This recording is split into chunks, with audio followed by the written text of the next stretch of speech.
இன்றைக்குரிய இணையவழி கற்றல்ல 12ஆம் வகுப்பிற்கான உயிரி தாவரவியல்ல நிறைவு பாடமாக இருக்கக்கூடிய, அதாவது கடைசி பாடமாக இருக்கக்கூடிய பொருளாதார பயனுள்ள தாவரங்களும் தொழில் முனைவு தாவரவியலும் அப்படின்னா என்னங்கிறத பார்க்கலாம். அதாவது பொருளாதார பயனுள்ள தாவரங்கள் அப்படின்னா உங்களுக்கு ஏற்கனவே தெரியும். என்ன அப்படின்னா எக்கனாமிக்கலி யூஸ்ஃபுல் பிளான்ஸ் அப்படிங்கிறோம்.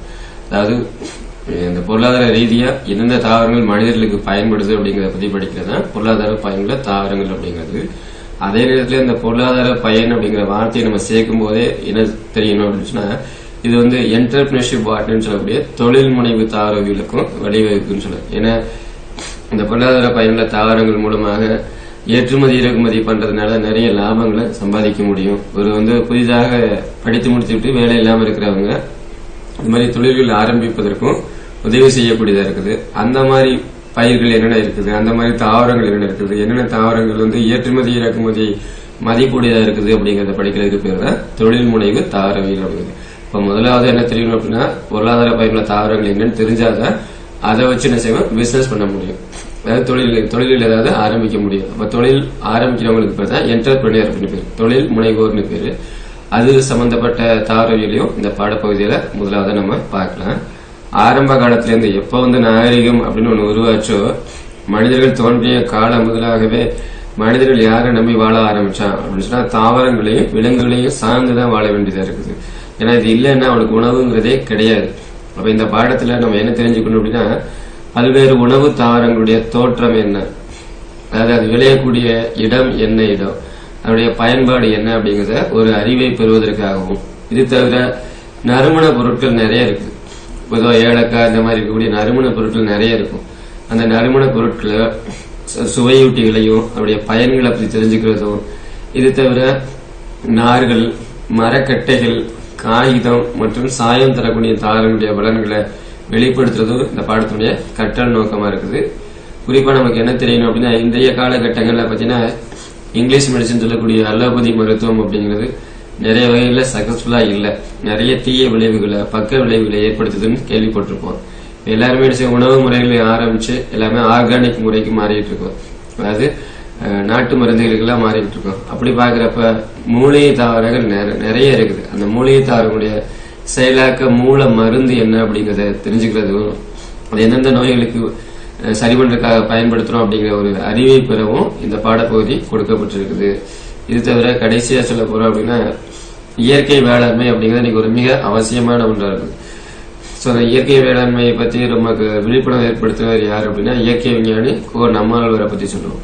இது தவிர பாத்தீங்கன்னா இதற்கு முந்தைய பாடப்பகுதியில பார்த்தோம், நிறைய பாரம்பரிய நெல் வகைகள் இருக்குது. சோ அந்த நெல் வகையில வச்சு நெல் திருவிழாங்கிற ஒன்று நடத்தினார் யார் அப்படின்னா, நெல் ஜெயராமன்கிறவர், திருவாரூர் மாவட்டம் ஆதிரங்கம் சொல்லக்கூடிய கிராமத்தை சேர்ந்தவர். இனி வரக்கூடிய காலங்களில் இந்த மாதிரியான பாரம்பரிய நெல் வகைகளை நம்ம பயன்படுத்தும் போதுதான் நிறைய நோய்கள் நம்ம விடுதலை பெற முடியும். அதுல எந்த தீய விளைவுகளும் கிடையாது. இனி வரக்கூடிய காலங்கள் எல்லாருமே அந்த பாரம்பரிய உணவு வகைகளுக்கு மாறக்கூடிய சூழ்நிலைகள் வரும் அப்படிங்கிறோம். ஸோ அப்ப இயற்கை வேளாண்மைனா என்ன அப்படின்னு சொன்னா, பூச்சிக்கொல்லி மருந்துகள் எதுவுமே பயன்படுத்தாம வீரிய உரங்களை பயன்படுத்தி செய்யறதுக்கு பேர் தான் இயற்கை வேளாண்மை பேரு. எந்த விதமான வேதிய மருந்துகளுடைய எஃபெக்டும் இருக்காது. இது தவிர பயோ ஃபெர்டிலைசர் சொல்லக்கூடிய உயிர் உரங்கள், அதே மாதிரி வீடுகளில் நம்ம கொசு விரட்டுறதுக்காக பயன்படுத்தக்கூடிய பூச்சி விரட்டி இருக்கு இல்லையா, அதை உயிரியல் அடிப்படையில் தயாரிக்கணும். தயாரிப்பதற்கான அறிவையும் பெறுவதற்கு உதவி செய்யக்கூடியதா இருக்கு. இது எல்லாமே இந்த பாடப்பகுதியில் நம்ம என்ன படிக்க போறோம் அப்படிங்கிறதுக்கான ஒரு கற்றல் நோக்கங்களை கொடுக்கப்பட்டிருக்கிறது. இப்ப முதலாவது பொருளாதார பயனுள்ள தாவரங்களை பத்தின ஒரு அறிமுகம் என்ன அப்படிங்கறத பார்க்கலாம். அதாவது இந்த உலகத்துல வாழக்கூடிய உயிரினங்கள் அப்படின்னு பாத்தீங்கன்னா, அது நிலத்துல இருக்கட்டும் அல்லது நீர்லயே இருக்கட்டும், அதாவது லேண்ட்ல இருந்தாலும் சரி, அக்வாட்டிக்னு சொல்லக்கூடிய நீர்ல இருந்தாலும் சரி, நிலத்திலேயே நீரிலையும் பரந்துபட்ட தாவர தொகுதிகளை, அதாவது நிலத்திலேயோ நீர்லயே இருக்கக்கூடிய இந்த தாவர தொகுதியில உயிரினங்கள் என்ன செய்ய நேரடியாகவோ அல்லது மறைமுகமாகவோ சார்ந்து வாழக்கூடியதா இருக்குது. Directly or indirectly dependent on the particular plants சொல்லலாம். அப்படி இருக்கிறப்ப வரலாற்றுக்கு முந்தைய மனிதனுடைய வாழ்நாள்களை பாத்தீங்கன்னா, அவங்க பழங்கள், கீரைகள், கிழங்குகள் முதலியவற்றை சேகரிப்பதிலையும் விலங்குகளை வேட்டையாடுவதையும் கழிஞ்சு. அந்த காலத்துல பாத்தீங்கன்னா பழங்களை சாப்பிட்டுதான் உயிர் வாழ்ந்தாங்க. பழங்கள், கீரைகள், கிழங்குகள் இதெல்லாம் அப்படியே சாப்பிட்டு உயிர் வாழ்ந்தாங்க. அப்ப அவங்களுடைய வாழ்நாள் முழுவதும் என்ன செய்ய, அதை சேகரிக்கிறதுலையும் அதே நேரத்துல விலங்குகளை வேட்டையாடுறது தான் அவங்களுடைய பொழுது கழிந்ததுன்னு சொல்லலாம். அப்ப அதுக்கு அடுத்தபடியா என்ன பண்ணாங்க, இந்த தாவரங்களையும் விலங்குகளையும் வளர்ப்பு சூழலுக்கு உட்படுத்திட்டாங்க. டொமஸ்டிகேஷன் சொல்லக்கூடிய அது காட்டில் இருக்கக்கூடிய ஒரு தாவரத்தையோ காட்டில் வாழக்கூடிய விலங்குகளையோ மனிதன் என்ன செய்யறான் தனக்கு தகுந்தாற் போல மாத்திக்கிறான். அதைத்தான் என்ன செய்ய வளர்ப்பு சூழலுக்கு உட்படுத்துறது அப்படிங்கிறது. அந்த மாதிரி வளர்ப்பு சூழலுக்கு உட்படுத்துறதன் மூலமா உபரி உணவு உற்பத்திக்கு வழிவகுத்துன்னு சொல்லலாம். அதன் மூலமா என்ன செய்யலாம் உணவு உற்பத்தி வர ஆரம்பிச்சது அப்படின்னா இதுதான் நாகரிக வளர்ச்சிக்கு ஒரு அடிப்படையா அமைந்ததுன்னு சொல்லலாம். ஆரம்ப காலத்துல உலகத்துல வெவ்வேறு பகுதிகளில் தோன்றிய நாகரிகங்கள் பாத்தீங்கன்னா பல்வேறு வகையான நோக்கங்களுக்காக பல வகையான தாவரங்களை அதனுடைய பயன்பாட்டினுடைய அடிப்படையில அது எந்த வகையில பயன்படுது அப்படிங்கிற அடிப்படையில அதை என்ன வளர்ப்பு சூழலுக்கு உட்படுத்துறாங்க. அப்படி வளர்ப்பு சூழலுக்கு உட்படுத்திட்ட நிறைய தாவரங்கள் இருக்குது. அதுல எனக்கு நிறைய பொருளாதார முக்கியத்துவம் வாய்ந்த தாவரங்களும் இருக்குதுன்னு சொல்றோம். அந்த பொருளாதார முக்கியத்துவம் வாய்ந்த தாவரங்கள் அப்படின்னு சொல்லும் போதே நம்ம என்ன சொல்றோம் அது எந்த வகையில பயன்படுது அப்படின்னு பார்ப்போம். இப்ப எந்த பயன்பாடு அப்படின்னு பாத்தீங்கன்னா அது உணவு தாவரமா பயன்படுதா, இல்ல மாடுகளுக்கு வைக்கக்கூடிய தீவன தாவரங்களா பயன்படுதா, இல்ல நார்களை தரக்கூடிய தாவரங்களா பயன்படுதா, இல்ல பெரிய பெரிய மரங்கள்ல இருந்து கிடைக்கக்கூடிய கட்டை தரக்கூடிய தாவரங்களா, இல்ல மருந்து பொருளாக பயன்படுத்தக்கூடிய மூலிகை தாவரங்களா, அடுத்தது நம்ம எக்ஸாம்ல எழுதக்கூடிய பேப்பர்ஸ் இந்த நியூஸ் பேப்பர்ஸ் எல்லாம் பயன்படுத்தக்கூடிய காகித தொழிற்சாலையில பயன்படுத்தக்கூடிய தாவரங்களா, இல்ல சாயங்கள் தயாரிக்கக்கூடிய தாவரங்களா, ஒப்படை பொருட்களை பயன்படுத்தக்கூடிய தாவரங்கள் அதாவது அழகு சாதன பொருட்கள் சொல்லி மேக்கப் பண்றதுக்காக பயன்படுத்தக்கூடிய ஒப்படை பொருட்களை பயன்படுத்தக்கூடிய தாவரங்கள்னு சொல்லி நிறைய வகைப்படுத்திருக்கிறாங்க.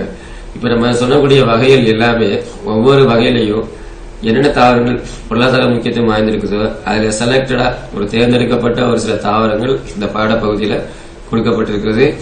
அது எதற்காக பயன்படுது அப்படிங்கறத ஒன்னொன்னா டிஸ்கஸ் பண்ணலாம், அதாவது விவாதிக்கலாம். என்னென்ன தாவரங்கள் அப்படின்னு சொல்லி பாத்தீங்கன்னா பயன்பாட்டினுடைய அடிப்படையில முதலாவது இருக்கக்கூடியது உணவு தாவரங்கள், அதுக்கப்புறம் ஆடு மாடுகளுக்கு பயன்படக்கூடிய தீவன தாவரங்கள், நார்களை தரக்கூடிய தாவரங்கள், பெரிய பெரிய மரங்கள்ல இருந்து கிடைக்கக்கூடிய கட்டை தரக்கூடிய தாவரங்கள், மருந்து பொருளாக பயன்படுத்தக்கூடிய மூலிகை தாவரங்கள், அதே மாதிரி காகித தொழிற்சாலையில் பயன்படுத்தக்கூடிய தாவரங்கள், சாயங்கள் தயாரிக்கக்கூடிய தாவரங்கள் பயன்படக்கூடிய தாவரங்கள், அழகு சாதன பொருட்கள் தயாரிக்கக்கூடிய அதாவது ஒப்படை பொருட்கள்ல பயன்படுத்தப்படக்கூடிய தாவரங்கள் சொல்லி பல்வேறு வகைப்படுத்திருக்கிறாங்க. ஒவ்வொரு வகையிலையும் முக்கியத்துவம் வாய்ந்த தாவரங்களுடைய பட்டியல் கொடுக்கப்பட்டிருக்கிறது. அது ஒவ்வொன்றா வரிசையா பார்க்கலாம். முதலாவது நம்ம பார்க்க போறது உணவு தாவரங்கள் அப்படின்னு சொல்லக்கூடியது. அது ஃபுட்டை கொடுக்கக்கூடிய தாவரங்கள். ஏறக்குறைய 10,000 உணவு தாவரங்கள் தற்போது பயன்பாட்டில் இருக்குங்கிற ஒரு தகவல் கொடுத்திருக்கிறாங்க. இப்ப 10,000 உணவு தாவரங்கள் இருக்குது அப்படின்னா நம்ம எல்லாமே 10,000 பயன்படுத்துறோமா அப்படின்னா இல்ல. இதுல ஏறக்குறைய 1500 சிற்றினங்கள் மட்டும்தான் பயிரிடப்படுது. உணவு தாவரங்கள் 10,000 இருந்தாலும் 1500 சிற்றினங்கள் மட்டும்தான் பயிரிடப்படுது. இருந்தாலும் பெரும்பான்மை மக்களுடைய உணவு அடிப்படை என்னவா இருக்கும் அப்படின்னா பிரதான உணவு இந்த அரிசியா இருக்கணும், கோதுமையா இருக்கணும், இல்லைன்னா சோளம். இந்த மூணுமே என்ன வகையை சார்ந்தது அப்படின்னா இந்த அரிசி, கோதுமை, சோளம் ஆகிய மூன்றுமே எந்த வகையில சார்ந்தது அப்படின்னா புல் வகைகளை மட்டும்தான் அதிகமா சார்ந்திருக்கக்கூடியதா இருக்குது. அதுல முதலாவது தானியங்கள் என்ன அப்படிங்கறத பார்க்கலாம். இப்ப தானியம் அப்படிங்கிற சொல்லு எதுல இருந்து வந்தது அப்படின்னா சீரியஸ் அப்படின்னு சொல்லக்கூடிய வார்த்தையிலிருந்து உருவாயிருக்கு. அதை வச்சுதான் நம்ம செரியல்ஸ் அப்படிங்கிறோம். இது எந்த அடிப்படையில சொல்றாங்க அப்படின்னா ரோமானியர்கள் காலத்துல வேளாண்மை கடவுள் விவசாயத்திற்கான ஒரு கடவுளை குறிக்கக்கூடிய வார்த்தை தான் சீரியஸ் அப்படிங்கிறாங்க. அது தரசம் மிகுந்த தரசம்னா ஸ்டார்ச் சொல்லக்கூடியதான் தரசம் அப்படிங்கிறோம். மாவுச்சத்து இருக்கக்கூடியது, கார்போஹைட்ரேட் அதிகமா இருக்கக்கூடியதை தான் தரசம் சொல்றோம்.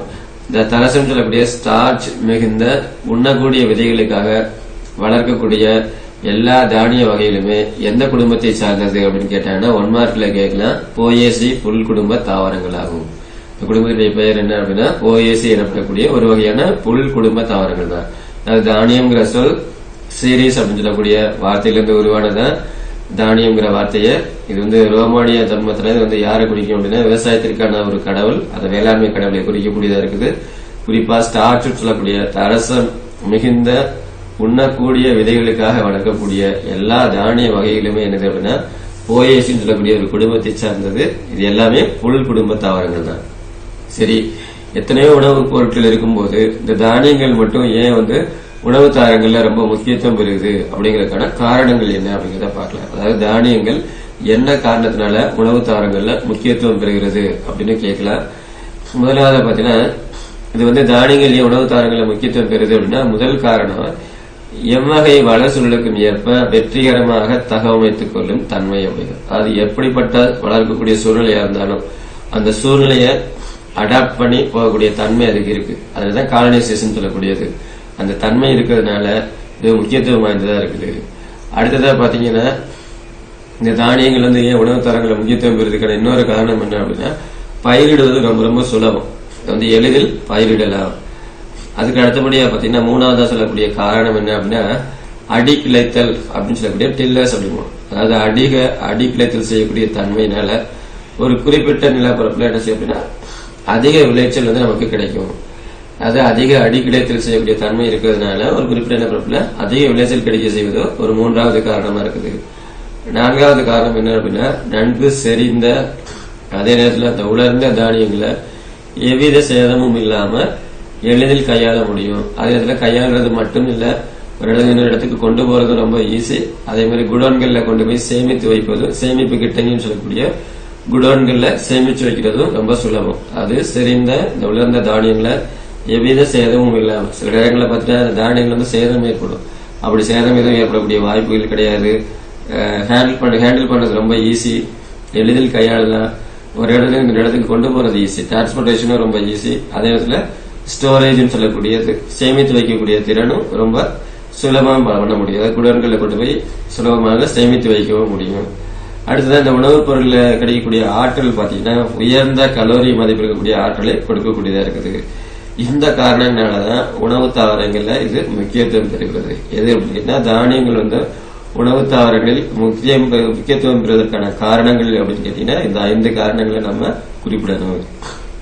அடுத்தபடியா கார்போஹைட்ரேட்டுகள், புரதங்கள், நார்கள் மற்றும் பல வகையான வைட்டமின்கள், கனிமங்கள் போன்ற ஊட்டச்சத்துக்களை தானியங்கள் வழங்குது. இந்த 5 காரணங்கள் மட்டும் இல்லாம வேற என்ன இதுல சிறப்பு இருக்குது அப்படின்னு பார்த்தா, தானியங்களை பொறுத்த மட்டும் கார்போஹைட்ரேட்டுகள் அதிகமாக காணப்படுது. புரோட்டீன் சொல்லக்கூடிய புரதங்கள், ஃபைபர்ஸ் சொல்லக்கூடிய நார்கள் அதிகமா இருக்குது. இது தவிர பல வகையான விட்டமின்களும் கனிமங்கள் போன்ற ஊட்டச்சத்துக்களும் தானியங்கள் கொடுக்கக்கூடியதா இருக்குது. அப்ப அது அளவினுடைய அடிப்படையில இந்த தானியங்கள் எப்படி இருக்குது அப்படிங்கறதுடைய அடிப்படையில இந்த தானியங்களை என்ன செய்யலாம், 2 வகையா பிரிக்கலாம். எப்படி 2 வகையா பிரிக்கலாம்னா, ஒன்று பெருந்தானியங்கள், மற்றொன்று சிறு தானியங்கள் சொல்லி 2 வகையா பிரிக்கலாம். முதலாவது இருக்கக்கூடியது பெருந்தானியங்கள் சொல்லி, இந்த பெருந்தானியங்கள்ங்கிறது என்னென்ன அப்படிங்கறத பார்க்கலாம். பெருந்தானியங்கள்ல முதலாவதா இருக்கக்கூடியது என்ன அப்படின்னா நெல்லுன்னு சொல்லக்கூடியது. இது நம்ம எல்லாருக்குமே தெரிஞ்சது. இதனுடைய தாவரவியல் பேர் என்ன அப்படின்னா வரைசா சட்டைவாங்கிறது. இந்த வரைசா சட்டைவாங்கிறது நெல்லை குறிக்கக்கூடிய ஒரு தாவரவியல் பெயரா இருக்குது. சரி, இந்த நெல் எங்க வளரும்? நல்லா தேங்கக்கூடிய நிலைநீரில், ஸ்டாண்டிங் வாட்டர் சொல்லக்கூடிய நிலைநீரில் வளரக்கூடியது பகுதி நீர்வாழ் தாவரம் சொல்லலாம். பாதி தண்ணீரில் இருக்கக்கூடியதா இருக்கும்.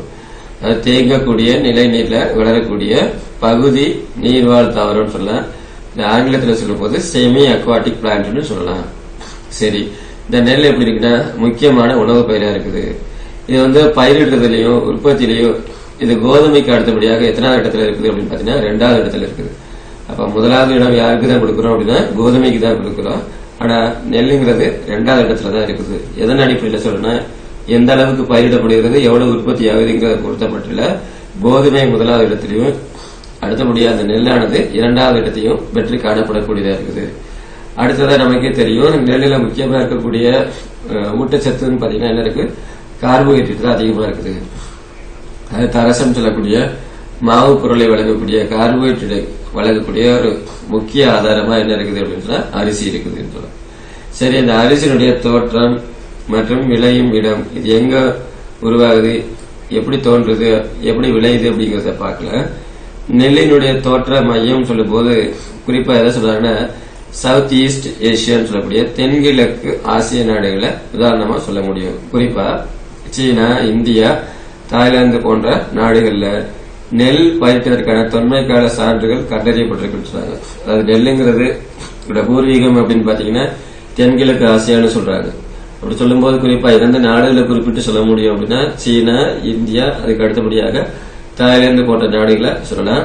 இது சொல்வதற்கான காரணம் என்ன அப்படின்னா நிறைய சான்றுகள் கிடைச்சிருக்கு. என்ன சான்றுகள் அப்படின்னா தொன்மை கால சான்றுகள் மூலமா தான் கண்டறியப்பட்டு இந்த தகவலை கொடுத்திருக்கிறாங்க. அதே மாதிரி தமிழ்நாட்டில் பொறுத்த மட்டும் நெல் அப்படிங்கிறது எங்க பயிரிடப்படுது அப்படின்னா குறிப்பா நம்ம தமிழ்நாட்டுடைய நெற்களஞ்சியம் அப்படின்னு சொல்லும்போது என்ன சொல்லுவோம், தஞ்சாவூரை சொல்லுவோம். அப்ப அந்த நெல்லுங்கிறது தமிழகத்தினுடைய டெல்டா மற்றும் பாசன பகுதியில், அது காவிரி டெல்டா பாசன பகுதியில் இது அதிகமாக பயிரிடப்படக்கூடியதாக இருக்கிறது. அடுத்தபடியாக நெல்லினுடைய பொருளாதார பயன்கள் என்ன அப்படிங்கறத பார்க்கலாம். குறிப்பா அரிசி அப்படிங்கிறது கலோரி அதிகமா இருக்கக்கூடிய, அதே நேரத்துல ஈஸியா டைஜஸ்ட் ஆகக்கூடியத உணவாக இருக்குது. அது கலோரி அதிகமா இருக்கக்கூடிய, எளிதில் செரிமானம் ஆகக்கூடிய உணவு அப்படின்னு சொன்னா அரிசியைத்தான் சொல்ல முடியும். அது குறிப்பா எந்த பகுதியில் முக்கிய உணவா பயன்படுத்தப்படுது அப்படின்னு பாத்தீங்கன்னா, இந்தியாவை பொறுத்த மட்டிலும் தெற்கு மற்றும் வடகிழக்கு இந்தியாவில் ஒரு முக்கிய உணவாக இருக்கக்கூடியது எது அப்படின்னா அரிசின்னு சொல்லக்கூடியது. சரி, இந்த அரிசியை மக்கள் எப்படி பயன்படுத்துறாங்க அப்படின்னு பாத்தீங்கன்னா, சிலர் இதை பிளேக்டு ரைஸ் சொல்லக்கூடிய அவளா பயன்படுத்துறாங்க. சில பேர் என்ன செய்றாங்க, பஃப்டு ரைஸ் சொல்லக்கூடிய பொரி போன்ற அரிசி பொருட்களை காலையில டிஃபன் ஆகவும், அது காலை உணவாகவும் இல்லைன்னா சிற்றுண்டியாகவும் இந்தியாவுடைய பல்வேறு பகுதிகளில் இதை பயன்படுத்துறாங்க. அதே நேரத்தில் இந்த அரிசி தவிட்டுல இருந்து கிடைக்கப்பட்ட தவிட்டு என்னன்னு சொல்லக்கூடிய ரைஸ் பிரான் ஆயில் அப்படிங்கிறது சமையல்லையும் குறிப்பாக தொழிற்சாலைகளையும் இது அதிகமான அளவு பயன்படுத்தப்படக்கூடியதா இருக்குது. சரி, இதுல இருந்து கிடைக்கக்கூடிய மிச்சம் மீதி இருக்கக்கூடிய ஹஸ்குன்னு சொல்லக்கூடிய பூமி இது எதுக்கு பயன்படுது அப்படின்னா எரிபொருளா பயன்படுது. இது மட்டும் இல்லாம பொதி கட்டுவதற்கும், இந்த மூட்டைகள் கட்டுவதற்கும், உரம் போன்றவை தயாரிப்பதற்கும் இது பயன்படுத்தப்படக்கூடியதா இருக்குது. அடுத்தபடியா பார்க்கக்கூடிய பொருளாதார பயனுள்ள தாவரம் எது அப்படின்னா கோதுமை. இந்த கோதுமைங்கிற தானியம் பெயர் என்ன, தாவரவியல் பெயர் என்ன அப்படின்னு பாத்தீங்கன்னா ட்ரிட்டிகம் எஸ்டிவம் அப்படிங்கிறது என்னுடைய தாவரவியல் பெயர். என்னுடைய தோற்றம் மற்றும் விளைவிடம் அப்படின்னு பார்த்தோம் அப்படின்னா கோதுமை ரகமான இந்த ட்ரிட்டிகம் எஸ்டிவம் அப்படிங்கிறது கிட்டத்தட்ட 7500 ஆண்டுகளா பயிரிடப்பட்டு வருது சொன்னார். 7500 வருஷமா இந்த கோதுமையானது பயிரிடப்பட்டு வருகிறது. குறிப்பாக இந்தியா பொறுத்த மட்டிலும் எந்த மாநிலங்கள்ல அதிகமா இருக்கும் அப்படின்னா நம்ம எல்லாத்துக்குமே தெரியும், கோதுமைன்னு சொன்னாலே அது வட இந்தியர்களுக்கான ஒரு பிரதான உணவுன்னு நமக்கு தெரியும். அப்ப அந்த வட இந்திய மாநிலங்கள்ல தான் இந்த கோதுமையானது அதிகமான அளவு பயிரிடப்படுது. குறிப்பாக எந்தெந்த பகுதிகளில் அப்படின்னா உத்தரப்பிரதேசம், பஞ்சாப், ஹரியானா, ராஜஸ்தான், மத்திய பிரதேசம் மற்றும் பீகார் போன்ற வட இந்திய மாநிலங்கள்ல தான் இந்த கோதுமை அதிகமாக பயிரிடப்படுது. சரி, இந்த கோதுமை பயிரிடுவதற்கான தொன்மை ஆதார சான்றுகள் எங்க கிடைச்சிருக்குது அப்படின்னு பாத்தீங்கன்னா ஃபெர்டைல் கிரசன்ட் அப்படின்னு சொல்லக்கூடிய செழுமை பிறை பகுதியில தான் அதிகமா இருக்குதுங்கிற ஒரு தகவலையும் கொடுத்திருக்கிறாங்க. சரி, இந்த கோதுமையினால என்னென்ன பயன்கள் இருக்குது அப்படிங்கிறத பார்க்கலாம். ஏற்கனவே சொன்னா கோதுமை அப்படிங்கிறது யாருடைய பிரதான உணவு அப்படின்னா வட இந்தியர்களுடைய, நார்த் இந்தியன்ஸோட மெயின் ஸ்டாபிள் ஃபுட்டா இருக்கக்கூடியது. கோதுமை வட இந்தியாவில் ஒரு முக்கிய உணவாக பயன்படக்கூடியதா இருக்குது. சரி, இந்த கோதுமை மாவு ரொட்டி எதுக்கெல்லாம் பயன்படுது அப்படின்னு பார்த்தா இந்த கோதுமை மாவு ரொட்டி மற்றும் பிற அடுமனை பொருட்கள் தயாரிக்க ஏற்றது. கோதுமையிலிருந்து கிடைக்கக்கூடிய இந்த மாவு என்ன செய்றாங்க, இதன் மூலமா பிரெட் தயாரிக்கிறாங்க, ரொட்டி தயாரிக்கிறாங்க. பிற அடுமனை பொருட்கள் அப்படிங்கிறது பேக்கரியில கேக்ல தயாரிக்கிறதுக்கு பயன்படுத்தக்கூடியதா இருக்குது. அடுத்து இதுல இருந்து கிடைக்கக்கூடிய மைதா, நம்ம அடிக்கடி கேள்விப்பட்ட விஷயம். இந்த மைதாங்கிறது ஏதோ ஹோட்டல்ல வாங்கி சாப்பிடக்கூடிய புரோட்டா இருக்கு இல்லையா, அதனால இதுலயும் தயாரிக்கப்படுது அப்படின்னா மைதா மூலமா தான் தயாரிக்கப்படுது. இந்த மைதா என்று அழைக்கப்படக்கூடிய இந்த நார்ச்சத்து இல்லாத பதப்படுத்தப்பட்ட கோதுமை மாவு என்ன தயாரிக்கிறதுக்கு பயன்படுத்தப்படுகிறது அப்படின்னு பாத்தீங்கன்னா பரோட்டா தயாரிக்கிறதுக்கு பயன்படுது, ரொட்டி தயாரிக்கிறதுக்கு பயன்படுது, பேக்கரி ப்ராடக்ட்ஸ் சொல்லக்கூடிய அடுமனை பொருட்கள் எல்லாம் தயாரிப்பதற்கு பரவலாக பயன்படுத்தப்படக்கூடியதா இருக்குது. சரி, இதுல இருந்து கிடைக்கக்கூடிய முளை கட்டிய கோதுமை, அது மால்டட் வீட்டுன்னு சொல்லக்கூடிய முளை கட்டிய கோதுமை எதுக்கு பயன்படுது அப்படின்னு பாத்தீங்கன்னா மதுபானம், இது தவிர ஊட்டச்சத்து பானங்கள் போன்ற உற்பத்தி செய்வதற்கான முக்கியமான மூலப்பொருளாக காணப்படக்கூடியதா இருக்குது. அடுத்ததான் ஒரு தகவல் ஒண்ணு பார்க்கலாம். என்ன அப்படின்னா உங்களுக்கு தெரியுமா அப்படிங்கிற பகுதியில தானிய வகையில பொய் தானியம் அப்படின்னு ஒரு வகையை கொடுத்திருக்கிறாங்க. அதனால பொய் தானியம் தான். பொய் தானியம்ங்கிற சொல் எதை சார்ந்தது அப்படின்னு பாத்தீங்கன்னா புல் குடும்பத்தை சாராத தாவரங்கள் பெறப்பட்டது. நம்ம ஏற்கனவே சொன்ன தானியங்கள் எல்லாமே போயேசின்னு சொல்லக்கூடிய புல் குடும்ப தாவரம்னு பார்த்தோம். ஆனா அந்த பொய் தானியம்ங்கிற சொல் புல் குடும்பத்தை சாராத ஒரு தாவரங்களிலிருந்து பெறப்பட்டு அதன் மூலமாக அதை உண்ணப்படக்கூடிய தானியங்களை குறிக்கிறது சொல்லலாம். எடுத்துக்காட்டா என்ன சொல்றாங்க, கீனோபோடியம் கீனோவா அப்படிங்கிறது பேர் என்ன அப்படின்னா கீனோபோடியம் கீனோவா அப்படிங்கிறது. உண்மையிலே பாத்தீங்கன்னா இது எந்த குடும்பத்தை சார்ந்தது அப்படின்னா அமராந்தேசி அப்படின்னு சொல்லக்கூடிய குடும்பத்தை சார்ந்தது. இது வந்து கீனோபோடியம் கிட்டோவா அப்படின்னு சொல்லக்கூடிய தாவரத்திலிருந்து பெறப்படக்கூடியதா இருக்குது. இதுல என்ன இருக்குன்னா குளூட்டன் அற்ற முழு தானிய கார்போஹைட்ரேட் என்ன இருக்காது அப்படின்னா குளூட்டன் அப்படிங்கிற வேதிப்பொருள் இல்லாத முழு தானிய கார்போஹைட்ரேட்டும் அதே நேரத்தில் முழுமையான புரதமும். அது முழுமையான புரதம் சொல்லும்போது இன்றியமையாத அமினோ அமிலங்கள் 9 இருக்குது. இப்ப அது அனைத்து 9 இன்றியமையாத அமினோ அமிலங்களையும் கொண்ட ஒரு கடினமான புரதம்னு சொல்லலாம். அதனால முழுமையான புரதம்னு சொல்லலாம். இந்த முழுமையான புரதமும் முழு தானிய குளூட்டனற்ற முழு தானிய கார்போஹைட்ரேட்டும் உடையது இந்த பொய் தானியங்கள். இது தவிர வேற என்ன தகவல் இருக்கு அப்படின்னு பார்த்தீங்கன்னா கிட்டத்தட்ட அது 6000 வருஷங்களாக மலை பகுதியில் அது உணவாக உட்கொள்ளப்பட்டு வருகிறது அப்படிங்கிற ஒரு தகவலையும் கொடுத்திருக்கிறாங்க. பெருந்தானியங்கள்ல குறிப்பா நெல் மற்றும் கோதுமையை பத்தி பார்த்தோம். இதுக்கு அடுத்தபடியாக சிறு தானியங்களுக்கு என்னென்ன உதாரணங்கள் இருக்குது, இந்த சிறுதானியங்கள்ல எதெல்லாம் பொருளாதார முக்கியத்துவம் வாய்ந்ததா இருக்குங்கிற தகவலை அடுத்ததா பார்க்கலாம். சிறுதானியங்களை நம்ம குறிப்பா என்னன்னு சொல்றோம் அப்படின்னா மில்லட்ஸ் அப்படிங்கிறோம்.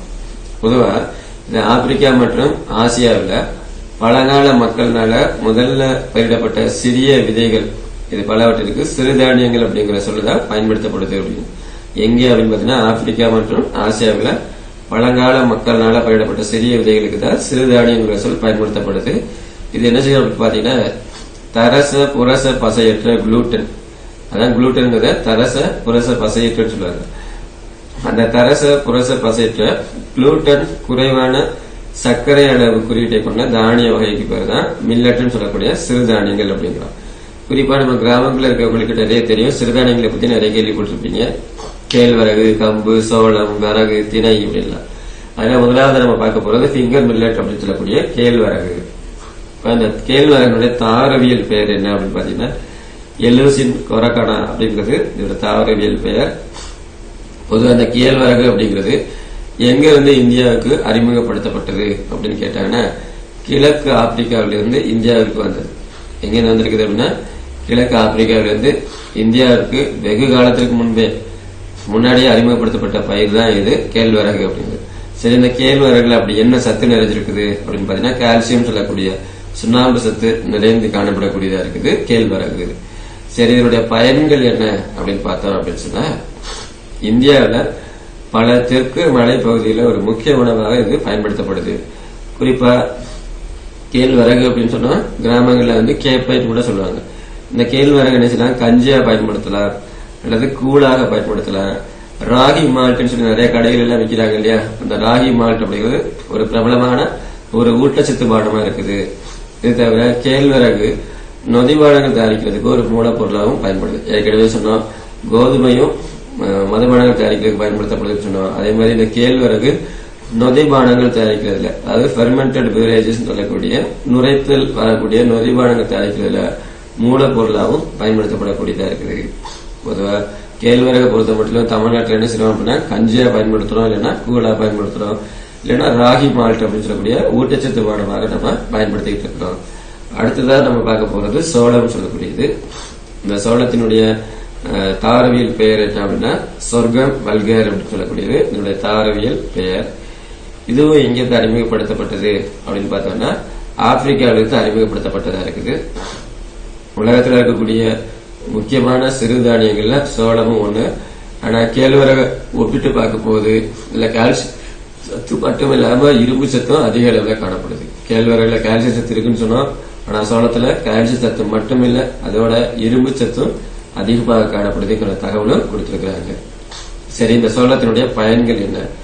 குறிப்பாக வீடுகளில் வளர்க்கக்கூடிய கோழிகள், பறவைகள், பன்றிகள் மற்றும் கால்நடைகளுக்கு இந்த சோளம் அப்படிங்கிறது என்னவா பயன்படுது அப்படின்னா ஒரு சிறந்த தீவனமாக பயன்படுதுன்னு சொல்லலாம். சரி, இது மட்டும்தான் அதனுடைய பயன் அப்படின்னு பாத்தீங்கன்னா சாராயங்கள் தயாரிக்கக்கூடிய பானங்கள்ல இது ஒரு மூலப்பொருளாகவும் பயன்படக்கூடியதா இருக்குது. எது அப்படின்னா சோளம் வந்து சாராய பானங்கள்ல ஒரு முக்கியமான மூலப்பொருளாகவும் காணப்படக்கூடியதா இருக்குது. அடுத்ததா நம்ம என்ன பார்க்கலாம் அப்படின்னு பாத்தீங்கன்னா வரைக்கும் சிறுதானியங்களை பத்தி பார்த்துட்டோம். அதுலயும் மிக சிறிய தானியங்கள் இருக்குது. அதை என்ன சொல்றோம்னா மைனர் மில்லட்ஸ் அப்படிம்பாங்க.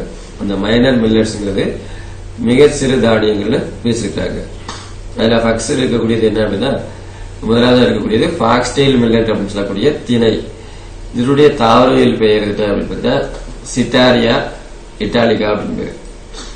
சரி, இது எங்கிருந்து வந்தது அப்படின்னு பாத்தீங்கன்னா இந்தியாவை பொறுத்த மட்டிலும் பாரம்பரியமாக பயன்படுத்தக்கூடிய திணை வகையில இதுவும் ஒன்று. காலகாலமா பயன்படுத்திட்டு இருக்கிற திணையில இது ஒண்ணு. கிட்டத்தட்ட 6000 வருஷங்களுக்கு முன்பே எங்கிருந்து வந்தது அப்படின்னா சீனாவிலிருந்து வளர்ப்பு சூழலுக்கு உட்படுத்தப்பட்டது. அப்ப எங்கிருந்து இறக்குமதி செஞ்சிருக்காங்க அப்படின்னா சீனாவிலிருந்து இந்தியாவுக்கு இறக்குமதி செய்யப்பட்டிருக்குது. சரி, அந்த திணையில என்னதான் ஸ்பெஷலா இருக்குது அப்படின்னு பாத்தீங்கன்னா புரோட்டீன் சொல்லக்கூடிய புரதம் அதிகமா இருக்கும், கார்போஹைட்ரேட் சொல்லக்கூடிய பாவுச்சத்து அதிகமா இருக்குது. இது தவிர விட்டமின்கள்ல பி மற்றும் சி காணப்படக்கூடியதா இருக்குது. அதே மாதிரி பொட்டாசியம் மற்றும் கால்சியமும் அதிகமாக காணப்படக்கூடியதா இருக்குது. சரி, இந்த திணை சாப்பிட்றதுனால என்ன நன்மை அப்படின்னு பாத்தீங்கன்னா இதயத்தை பலப்படுத்துறதுக்கும் கண் பார்வையை மேம்படுத்துறதுக்கும் பயன்படுது. இப்ப நிறைய இன்னைக்கு பொருளாதார பயனுள்ள தாவரங்களை பத்தி பாக்குறோம். இப்படி பார்க்கும் பொழுது நிறைய விஷயங்கள் நமக்கு இருக்குதா அப்படிங்கிறது மிகப்பெரிய ஒரு ஆச்சரியத்தை கொடுக்கக்கூடியதா இருக்கும். ஏன்னா நம்ம கடையில போய் விட்டமின் டேப்லெட்ஸ் வாங்கி சாப்பிடுறோம், நிறைய புரோட்டீன் எக்ஸ் பவுடர் தான் வாங்கி சாப்பிடுறோம். ஆனா நம்ம கிராமங்கள்ல வீடுகள்ல பயன்படுத்தக்கூடிய நமக்கு அன்றாடம் கிடைக்கக்கூடிய இந்த தானியங்களை பயன்படுத்துறத நம்ம மறந்துடுறோம். ஆனா இந்த தானியங்கள்ல என்னென்ன வேல்யூ இருக்குதுங்கிறத இந்த பாடத்தின் மூலமாக நம்ம தெரிஞ்சுக்க வேண்டியது இருக்கு. இப்ப திணை சாப்பிட்டா என்ன ஆகும்? இதயத்தை பலப்படுத்துது அப்படிங்க. அப்ப இதயத்துக்கு நல்லது. இது மட்டும் இல்லாம கண் பார்வையை மேம்படுத்தவும் பயன்படுத்தப்படுது அப்படிங்கிறாங்க. குறிப்பா பாத்தீங்கன்னா இன்னைக்கு படிக்கக்கூடிய ஸ்டூடெண்ட்ஸ் மத்தியில வேலை பார்க்கறவங்க பார்த்தீங்கன்னா எல்லாருமே கண்ணாடி பயன்படுத்தக்கூடியதை நம்ம கேள்விப்படுறோம். ஏன்னா கண் பார்வை மங்களா இருக்கு அப்படிங்கிறோம். இதுக்கெல்லாம் என்ன காரணம் அப்படின்னு சொன்னா இந்த மாதிரி திணையெல்லாம் பயன்படுத்தி இருந்தா இந்த பிரச்சனை எல்லாம் வராதுன்னு சொல்லலாம். சோ கண் பார்வையை மேம்படுத்துறதுக்கும் இது பயன்படக்கூடியதா இருக்குது. குறிப்பாக இந்த திணை கஞ்சி அப்படிங்கிறது பாலூட்டு அட்டையருக்கு கொடுக்கப்படக்கூடியதா இருக்குது. அதாவது குழந்தை பெற்ற தாய்மார்கள் இருக்காங்க இல்லையா, அந்த குழந்தை பெற்ற தாய்மார்களுக்கு குறிப்பாக பிரஸ்ட் ஃபீடிங் சொல்லக்கூடிய பாலூட்டக்கூடிய அன்னையர்களுக்கு இது ஒரு முக்கியமான உணவாக கொடுக்கப்படக்கூடியதா இருக்குது.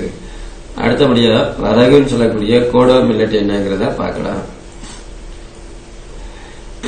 இந்த வரகுடைய தாவரவியல் பேர் என்ன அப்படின்னா பஸ்பாலம் ஸ்க்ரோபிக்லோட் அப்படின்னு பேரு.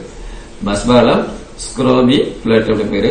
இதுவும் எங்கிருந்து வந்திருக்கு அப்படின்னா மேற்கு ஆப்பிரிக்காவை பிறப்பிடமாக கொண்டது. இதுல என்னென்ன இருக்கு அப்படின்னா நார்ச்சத்து இருக்குது, புரதங்கள் இருக்குது, இது தவிர கனிமங்கள் நிறைய இருக்குது. பொதுவாக இந்த வரகுங்கிறது எதுக்காக பயன்படுது அப்படின்னு பாத்தீங்கன்னா மாவாக அரைக்கப்பட்டு இந்த வரகுல என்ன களிகின்றாங்க, இந்த களியாக்கப்படுகிறது. அந்த களிக்கு தான் என்ன பேரு அப்படின்னா பட்டிங்னு பேரு. சரி, இந்த வரகு பயன்படுத்துறதுனால என்ன நன்மை அப்படின்னா சிறுநீர் பெருக்கியாக இருக்கும். சிறுநீரை வெளியேற்றக்கூடியதாக இருக்குது. அந்த சிறுநீர் பிரச்சனை எல்லாத்தையும் சரி பண்ணக்கூடியதாக இருக்குது. அதனால சிறுநீர் பெருக்கியாகவும் இருக்கும்.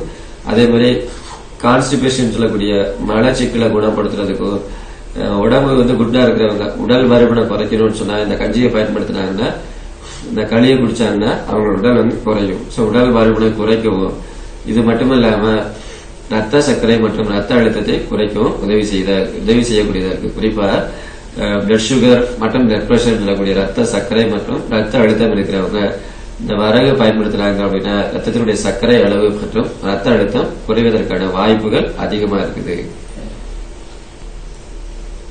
தானியங்களை பத்தி பார்த்தோம். தானியங்கள்ல பெருந்தானியங்கள் சிறு தானியங்கள்ல பார்த்தோம். அதுலயுமே என்ன பார்த்தோம் அப்படின்றத மிகச்சிறு தானியங்களை பத்தியும் நம்ம பார்த்துட்டோம். இப்ப தானியங்கள் சிறுதானியங்கள் மிகச்சிறு தானியங்களுக்கு அடுத்தபடியா நம்ம பார்க்க போறது என்ன அப்படின்னா பல்சஸ் அப்படின்னு சொல்லக்கூடிய பருப்பு வகைகள். இப்ப இந்த பல்சஸ்ங்கிற வார்த்தைக்கு என்ன அர்த்தம் அப்படின்னு பாத்தீங்கன்னா அடர்ந்த சூப் என பொருள் கொடுக்கூடாது. பல்சஸ் அப்படிங்கிற அர்த்தம் ஒரு அடர்ந்த சூப்னு பொருள் எடுத்துக்கல.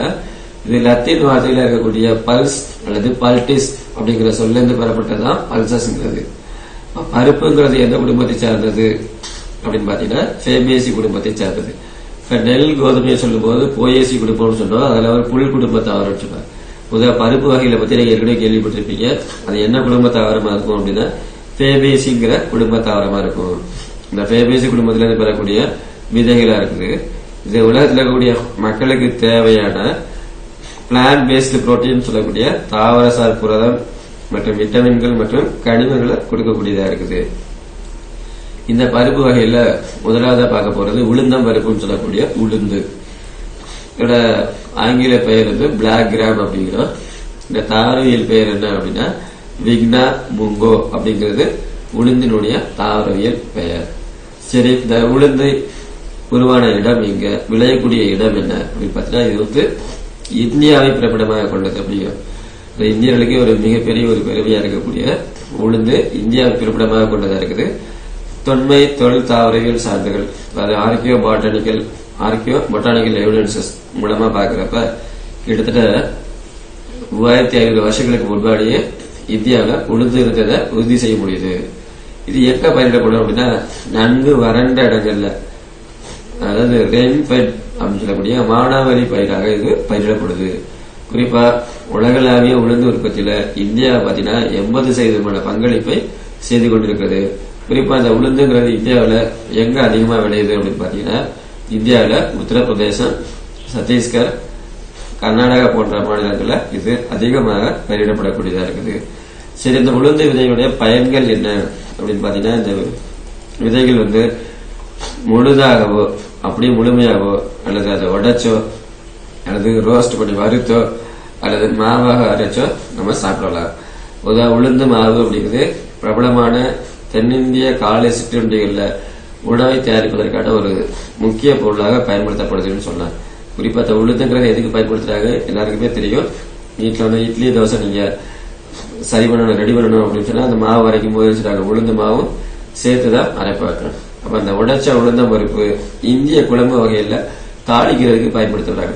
இது கேள்விப்பட்டிருக்காங்க, கடுகு உளுந்து போட்டு தாளிப்பாங்க சமைக்கும் போது. அப்ப அந்த கடுகு உளுந்த பருப்பு போட்டு தான் தாளிக்க முடியும். அதனால அந்த குழம்பு வகைகள்ல, இந்தியாவில் இருக்கக்கூடிய குழம்பு வகைகள்ல தாளிப்பதற்கும் இது பயன்படக்கூடியதா இருக்குது. குறிப்பா தென்னிந்திய காலை சிற்றுண்டியில மார்னிங் டிஃபன்ல தயாரிக்கிறதுக்கு ஒரு முக்கியமான பொருள் சொல்லலாம். ஏன்னா இட்லி தோசை எல்லாமே தயாரிக்கிறதுக்கு கண்டிப்பா இந்த உளுந்து தேவைப்படும். அடுத்ததான் நம்ம பார்க்க போறது ரெட் கிராம் அப்படின்னு சொல்லக்கூடிய துவரம் பருப்பு. இந்த துவரம் பருப்பினுடைய தாவரவியல் பெயர் என்ன அப்படின்னு பாத்தீங்கன்னா, கஜானஸ் கஜன் அப்படிங்கிறத இதனுடைய தாவரவியல் பெயர். இதனுடைய தோற்றம் அப்படின்னு பாத்தீங்கன்னா, தென்னிந்தியாவில் தோன்றிய ஒரே ஒரு பருப்பு வகை எதுன்னா துவரைன்னு சொல்லலாம். இது வந்து எந்த மாநிலங்களில் அதிகமாக பயிரிடப்படுது அப்படிங்கிற தகவல் பாத்தீங்கன்னா, மகாராஷ்டிரா, ஆந்திர பிரதேசம், இது தவிர மத்திய பிரதேசம் மற்றும் கர்நாடகா, குஜராத் போன்ற மாநிலங்கள்ல இது அதிகமாக பயிரிடப்படுது. சரி, இந்த துவரம் பருப்பினுடைய முக்கியமான பயன் என்ன அப்படின்னா, இது எல்லாருக்குமே தெரிஞ்சது. வீடுகளில் சாம்பார் தயாரிக்கணும் அப்படின்னா கண்டிப்பா என்ன செய்வாங்க, துவரம் பருப்பு பயன்படுத்துறாங்க. துவரம் பருப்பு தென்னிந்தியாவுடைய சிறப்பு வகை குழம்பான சாம்பாரின் ஒரு முக்கிய அங்கம்னு சொல்லலாம். இந்த துவரம் பருப்பு இல்லைன்னா அந்த சாம்பாரே இல்லைன்னு சொல்லலாம். அதே மாதிரி வறுத்த, உப்பிட்ட அல்லது உப்பிடாத பருப்பு ஒரு பிரபலமான நொறுக்கு தீனியா இருக்கு. இதை வறுத்து என்ன செய்றாங்க, ஸ்நாக்ஸாக கூட பயன்படுத்துறாங்க. இளம் காய்கள் இருக்கக்கூடிய அந்த இளம் காய்கள் யங் பார்ட்ஸ் வந்து சமைத்து உண்பதற்கு பயன்படக்கூடியதா இருக்குது. அடுத்ததா பார்க்க போறது பாசி பயிர்னு சொல்லக்கூடியது அல்லது பாசி பருப்புன்னு சொல்லலாம். இதை வந்து கிரீட் கிராம் அப்படிங்கிறோம். இதனுடைய தாவரவியல் பெயர் என்ன அப்படின்னா, விக்னா ரேடியேட்டாங்கிறது. இதோட தோற்றம் மற்றும் விளையுமிடம் பாத்தீங்கன்னா, பாசி பருப்பு இந்தியாவில் தோன்றியது அப்படிங்கிறதுக்கான தொல்லியல் சான்றுகள் கிடைக்கப்பட்டிருக்குது. குறிப்பா அந்த பாசி பருப்பு எந்த மாநிலத்தில் கிடைக்கப்பட்டது அப்படிங்கிற பாத்தீங்கன்னா, மகாராஷ்டிரா மாநிலத்தில் தான் அது கிடைக்கப்பட்டிருக்குது. குறிப்பா இது மத்திய பிரதேசம், கர்நாடகா, தமிழ்நாடு போன்ற மாநிலங்களில் இது அதிகமாக பயிரிடப்படக்கூடியதா இருக்குது. அடுத்ததா இந்த பாசி பருப்பு அல்லது பாசி பயிருடைய பயன்கள் என்ன அப்படிங்கறத பார்க்கலாம். இந்த பாசி பயிறு அல்லது பருப்பை என்ன செய்யலாம், வறுத்தோ அல்லது சமைத்தோ அல்லது முளைக்க வைத்தோ பயன்படுத்தலாம்.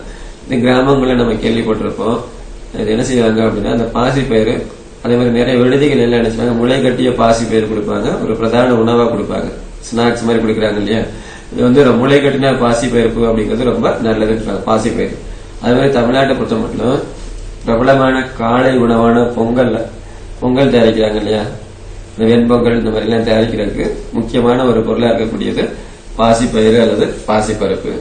இதை என்ன செய்றாங்க, நல்லா வறுத்து அவனோட தோலை நீக்கி உடைத்த அல்லது முழு பயிறு பிரபலமான சிற்றுண்டியாக பயன்படுத்தப்படுதுன்னு சொன்னா, குறிப்பா இந்த பாசி பயிறு மாவு என்ன பாரம்பரியமா தோல் பராமரிப்புக்கான ஒப்பனை பொருளாக பயன்படுத்துறாங்க. இது கேள்விப்பட்டிருப்பாங்க. கிராமங்கள் எல்லாம் பாத்தீங்கன்னா இந்த பாசி பயிறு மாவை அரைச்சு வச்சிருப்பாங்க. குளிக்கும் போது இந்த பாசி பயிறு மாவை தேய்ச்சி குளிச்சா சருமத்துக்கு நல்லது அப்படிம்பாங்க. மாவானது பாரம்பரியமாக தோல் பராமரிப்புக்கான ஒரு சைனிங் ஒப்பனை பொருளாக பயன்படுத்தப்படுதுன்னு சொல்லலாம். இந்த மாவு வந்து அரைச்சு குளிக்கும் பொழுது அது உடலை பொறுத்தப்பட்ட ஸ்கின்ல ஒரு பளபளப்பை கொடுக்குதுன்னு சொல்றாங்க. அதனால இது வந்து ஒரு ஒப்படை பொருளாகவும் பயன்படுத்தப்படக்கூடியதா இருக்குது. அடுத்ததா காய்கறிகளை பத்தி நம்ம பார்க்கலாம். குறிப்பா காய்கறிகள் அப்படிங்கிறது இன்னைக்கு பாத்தீங்கன்னா காய்கறிகள் நிறைஞ்சிருக்கக்கூடிய ஒரு சந்தையில நடந்து போனோம் அப்படின்னு பாத்தீங்கன்னா நிறைய காய்களை பார்க்கலாம். என்ன பண்ணிருப்பாங்க, அடுக்கி வச்சிருக்கிற வெண்டைக்காய், மலை போல குமிஞ்சிருக்கிற உருளைக்கிழங்கு, கூம்பாக குமிஞ்சிருக்கிற கத்திரிக்காய், தக்காளி, வெள்ளரி போன்றவற்றை நம்ம பார்த்திருப்போம். பழக்க வழக்கங்கள், குடும்ப சுவைக்கேற்றவற்றை, புதிய சத்தான மென்மையான பழுத்தவற்றை அனுபவம் மற்றும் பாரம்பரிய பழக்கத்தின் மூலம் நம்ம தெரிவு செய்கிறோம்.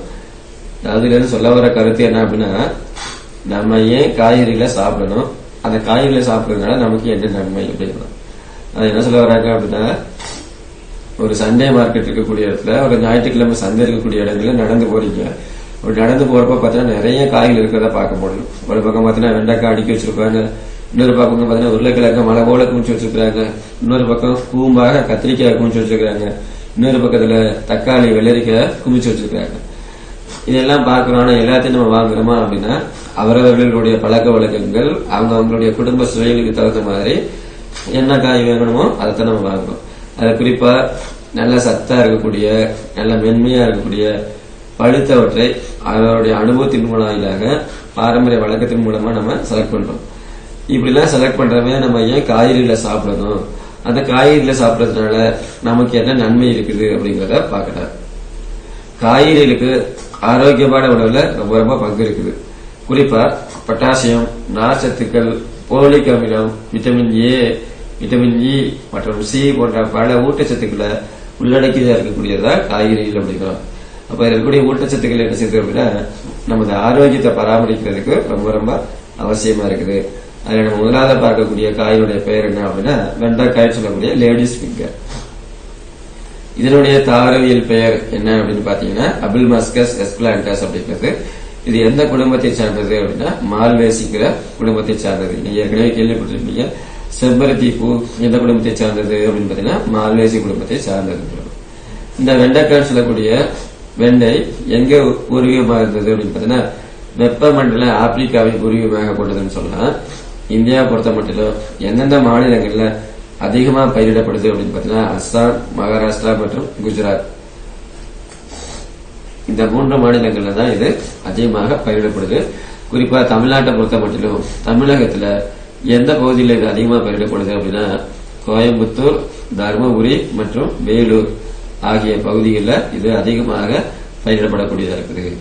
சரி, இந்த வெண்டைக்காயினுடைய பயன்கள் என்ன அப்படின்னு பாத்தீங்கன்னா, முற்றாத பசுமையான இந்த இளம் காய்கள் நல்ல காய்கறிகளை பயன்படுத்தப்படுது. அதே நேரத்தில் இதை வெட்டப்பட்டு உலர வைக்கப்பட்ட, அதாவது டீஹைட்ரேட் சொல்லக்கூடிய வெண்டை பின் பயன்பாட்டிற்காக பாதுகாக்கப்படுது. சில நேரங்களில் அந்த வெண்டைக்காயை வந்து நல்லா வெட்டி காய வச்சு வடக மாதிரிலாம் போடுவாங்க, அதான் டீஹைட்ரேட் சொல்லக்கூடியது. இது பிற்கால பயன்பாட்டிற்காக பாதுகாக்கப்படக்கூடியதா இருக்குது. இதுல முக்கியமா நிறைய ஊட்டச்சத்துக்களை கொண்டதாக காணப்படக்கூடியதா இருக்குது. அடுத்தபடியா பழங்கள் என்ன அப்படிங்கறத பார்க்கலாம். உண்ணக்கூடிய பழங்கள் நல்ல சதைப்பற்றோட, நல்ல வாசனையோட, சுவையோட இருக்கக்கூடியதா இருக்குது. பொதுவாக பழங்களை பொறுத்தப்பட்டிலும் என்னென்ன சத்துக்களுடைய மூலமா காணப்படுது அப்படின்னு பாத்தீங்கன்னா, பொட்டாசியம், நார்ச்சத்து, போலிக் அமிலம் மற்றும் விட்டமின்கள் போன்ற பல ஊட்டச்சத்துக்களுடைய மூலமா பயன்படக்கூடியது எது அப்படின்னா பழங்கள் தான். இது எப்படி வகைப்படுத்தப்படுது அப்படின்னு பார்த்தா, அது வளரக்கூடிய தட்பவெப்ப இடத்தை பொறுத்து பழங்கள் என்ன செய்யலாம் அப்படின்னா, குளிர்மண்டல பழங்கள், வெப்பமண்டல பழங்கள் சொல்லி 2 வகையா பிரிச்சிருக்கிறாங்க. இப்ப குளிர்மண்டல பழங்கள் சொல்லும் போது எதெல்லாம் குளிர்மண்டல பழங்கள் அப்படின்னு பாத்தீங்கன்னா, ஆப்பிள், பேரிக்காய், ஊட்டி ஆப்பிள், இதெல்லாம் வந்து குளிர்மண்டல பழங்களா பிரிச்சுக்கலாம். அடுத்து வெப்பமண்டல பழங்கள் சொல்லும் போது எதை சொல்ல முடியும் அப்படின்னா, முக்கணிகள் சொல்லக்கூடிய மா, பலா, வாழை, இதை 3மே வந்து நம்ம சொல்ல முடியும். இந்த பாடப்பகுதியில குறிப்பா வெப்பமண்டல பழம் என்ன அப்படிங்கறத மட்டும்தான் கொடுத்திருக்கிறாங்க. அது என்னங்கிறத பார்க்கலாம். முதலாவது இருக்கக்கூடியது மா அப்படின்னு சொல்லக்கூடிய மாங்காய். இது நம்ம தமிழ்ல படிச்சிருப்போம், முக்கணிகளில் முதல் கடின்னு சொல்லலாம். அந்த தாவரவியல் பேர் என்ன அப்படின்னா மாஞ்சிபெரா இண்டிகான்னு சொல்லக்கூடியது. இதுதான் வந்து மேங்கோன்னு சொல்லக்கூடிய மாங்காயினுடைய தாவரவியல் பெயர். இதனுடைய குடும்பம் என்ன அப்படின்னா அனகாடியசே அப்படிங்கிறது இதனுடைய குடும்பமா இருக்குது. இது எந்த பகுதியிலிருந்து வந்தது அப்படின்னு பார்த்தா, அதோட தோற்றம் மற்றும் விலை விட விடவா இருக்குது அப்படின்னா, இது தெற்காசியாவை குறிப்பாக பர்மா மற்றும் கிழக்கு இந்தியாவை பிறப்பிடமாக கொண்டது. தெற்காசியாவில குறிப்பா எந்த பகுதியில் அப்படின்னா பர்மா மற்றும் கிழக்கு இந்தியாவை பிறப்பிடமாக கொண்டது. சரி, இதனுடைய வேற முக்கியத்துவம் என்ன அப்படின்னா இந்தியாவுடைய தேசிய பழம் எது அப்படின்னு கேட்டீங்கன்னா மா அல்லது மாம்பழம் சொல்லலாம். சரி, எந்தெந்த மாநிலங்கள் இது அதிகமா பயிரிடப்படுது அப்படின்னு பாத்தீங்கன்னா இந்தியா பொறுத்த மட்டும் ஆந்திர பிரதேசம், பீகார், குஜராத், கர்நாடகா இதுதான் அதிகமாக மாம்பழம் பயிரிடப்படக்கூடிய மாநிலங்களா இருக்கு. சில நேரம் ஒரு கேள்வியில் கேட்கலாம், பீகார், குஜராத், ஆந்திர பிரதேசம், கர்நாடகா தமிழ்நாட்டிலேயும் மாம்பழம் கிடைக்குது, அப்ப தமிழ்நாட்டில் எந்தெந்த பகுதிகளில் இருக்குது அப்படிங்கிறத தகவலா பார்க்கலாம். தமிழ்நாட்டை பொறுத்த மட்டும் சேலம், கிருஷ்ணகிரி, தர்மபுரி இந்த 3 மாவட்டங்கள் தான் அதிகமாக மாம்பழம் உற்பத்தி செய்யக்கூடிய மாவட்டங்களா இருக்குது. சரி, எத்தனை மாம்பழ வகையில் காணப்படுது அப்படின்னு பாத்தீங்கன்னா அல்வோட்சா, பங்கனப்பள்ளி, நீலம், மல்கோவா மாம்பழம் போன்றவை இந்தியாவுடைய முக்கியமான மாம்பழ வகைகளாக காணப்படுது. சரி, இந்த மாம்பழத்தினுடைய பயன்கள் என்ன அப்படிங்கிறத பார்க்கலாம். மாம்பழம் அப்படிங்கிறது இந்தியாவில் அதிகமாக உட்கொள்ளப்படக்கூடிய பல வகையில ஒன்றா இருக்குது. சரி, இந்த மாம்பழத்துல என்ன சத்து இருக்குது அப்படின்னு பாத்தீங்கன்னா பீட்டா கரோட்டின் அப்படிங்கிறது அதிகமா இருக்குது. இது பின் உணவு பண்டமாகும், சாப்பிட்டதுக்கு அப்புறம் ஒரு உணவாக பயன்படுத்தப்படக்கூடியது. இல்லைன்னா பதப்படுத்தப்பட்டு அடைக்கப்பட்டு அல்லது உலர்த்தி பாதுகாக்கப்பட்டோ இந்திய உணவுல பல வழிகளில் பயன்படுத்தப்படுகிறது. இந்த பதப்படுத்தப்பட்டு அடைக்கப்பட்டது சொல்றது என்ன அப்படின்னா இந்த ஃப்ரூட்டி டைப்ல நிறைய விற்கிறாங்க இல்லையா கடைகள் எல்லாம், குளிர்பானங்களா, ஸ்லைஸ் இந்த மாதிரி எல்லாம் அந்த மாதிரி கூட தெரிஞ்சுறாங்க பயன்படுத்துறாங்க, ஒரு ஜூஸ் மாதிரி பயன்படுத்துறாங்க. இந்திய உணவுல பல வழிகளில் இது பயன்படுத்தப்படக்கூடியதா இருக்குது. அதே நேரத்தில் நன்கு பொழித்த பழுக்காத மாங்காய் சில சட்னி தயாரிக்கலாம், ஊறுகாய் தயாரிப்பதற்கும் கூட்டு தயாரிக்கிறதுக்கும் பயன்படுத்தப்படக்கூடியதா இருக்குது. புளித்த நல்லா பழுக்காத மாங்காய் வச்சுருச்சுன்னா சட்னி தயாரிக்கலாம், ஊறுகாய் தயாரிக்கலாம், கூட்டு தயாரிக்கலாம், அல்லது உப்பு மிளகாய் சேர்த்து இது நேரடியாக உணவும் பயன்படுது. இது எல்லாருமே சிறு குழந்தையா இருக்கும்போது பள்ளி பருவத்துல எல்லாருமே செஞ்சிருக்கக்கூடியதா என்ன செய்வாங்க, இந்த மாங்காயை கட் பண்ணி எடுத்துட்டு மிளகாய் சொல்லக்கூடிய மிளகாயை சேர்த்து மிளகாய் உப்பு சேர்த்து சாப்பிடறாங்க இல்லையா, அந்த மாதிரி நேரடியாகவும் இது சாப்பிடுவதற்கு பயன்படக்கூடியதா இருக்குது. இந்த மாங்காயில் இருக்கக்கூடிய இந்த சதைப்பற்று பகுதியில் தெரிஞ்சாங்க ஒரு களிமம் தயாரிக்கப்படுது, ஜெல்லின்னு சொல்றோம். இந்த காற்றேற்றப்பட்ட மற்றும் காற்றேற்றப்படாத மாம்பழச்சாறு இந்த கடையில எல்லாம் வைக்கிறாங்க இல்லையா, நம்ம சொல்ற ஸ்லைஸ் ஃப்ரூட்டி அப்படின்னு இந்த மாதிரியான அந்த மாம்பழச்சாறு அப்படிங்கிறது ஒரு பிரபலமான பழச்சாறு பானமாக காணப்படக்கூடியதா இருக்குது.